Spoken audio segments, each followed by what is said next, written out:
संभल की शाही जामा मस्जिद को अब कहा जाएगा विवादित ढांचा, जिसकी मंजूरी हाई कोर्ट ने दे दी है। दरअसल आज यानी 4 मार्च को इलाहाबाद हाई कोर्ट में संभल मस्जिद विवाद को लेकर सुनवाई हुई। सुनवाई मस्जिद में रंगाई पुताई, मरम्मत और लाइटिंग से जुड़े कामों को कराए जाने की इजाजत को लेकर हुई। इसी दौरान हिंदू पक्ष के वकील हरिशंकर जैन ने हाई कोर्ट से ऑर्डर में मस्जिद को विवादित ढांचा लिखवाने का अनुरोध किया।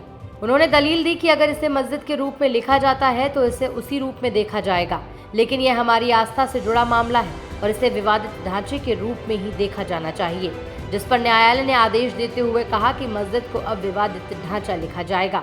बैकग्राउंड बता देना इसका इम्पोर्टेंट है। 19 नवंबर 2024 का जो सिविल जज सीनियर डिवीजन चंदौसी साहब का ऑर्डर है, जिससे एडवोकेट कमिश्नर की नियुक्ति की गई थी, इस आदेश को वहां की मॉस कमेटी ने ऑनरेबल इलाहाबाद हाईकोर्ट में सिविल डिवीजन के द्वारा चैलेंज किया।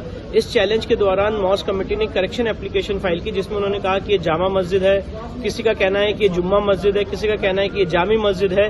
तो ये बात आज ऑनरेबल इलाहाबाद हाईकोर्ट के सामने आई थी। उस दौरान हमारे जो सीनियर हरिशंकर जैन साहब, उन्होंने पॉइंट आउट किया कि जब तक ये सिविल डिवीजन फाइनली डिसाइड नहीं हो जाता है, तब तक ऑनरेबल इलाहाबाद हाईकोर्ट इसे मॉस के रूप में ना प्रयोग करे, उसको डिस्प्यूटेड स्ट्रक्चर के रूप में कहा जाए। और मैं आपको बताना चाहता हूं कि राम मंदिर बाबरी मस्जिद के केस में भी जब वो 70 साल केस चला तो उसको डिस्प्यूटेड स्ट्रक्चर के रूप में ही टर्म किया जाता था। एक प्रैक्टिस है और एक जुडिशियल नॉर्म है कि जब कोई सिविल डिस्प्यूट कोर्ट में पेंडिंग है और एक पक्ष ये कह रहा है कि ये मस्जिद और दूसरा पक्ष ये कह रहा है कि यहाँ पे सारे कैरेक्टरिस्टिक्स हैं हिंदू मंदिर के, तो जब तक वो केस फाइनली डिसाइड ना हो जाए उसे डिस्प्यूटेड स्ट्रक्चर के रूप में ही प्रयोग किया जाता है। और इसका यह मतलब नहीं कि कोर्ट ने इसको मस्जिद मान लिया या कोर्ट ने इसको मंदिर मान लिया। जब तक कोर्ट इसको फाइनली डिसाइड नहीं कर देता है, तब तक इस एरिया को विवादित स्ट्रक्चर, डिस्प्यूटेड स्ट्रक्चर के रूप में ही कहा। वहीं इसके इतर शाही जामा मस्जिद की रंगाई पुताई के मामले में अब 10 मार्च को सुनवाई होगी। मामले में मुस्लिम पक्ष ने एएसआई रिपोर्ट पर आपत्ति जाहिर की। रिपोर्ट में कहा गया कि मस्जिद की रंगाई पुताई की कोई आवश्यकता नहीं है, लेकिन मुस्लिम पक्ष ने इस रिपोर्ट को स्वीकार नहीं किया।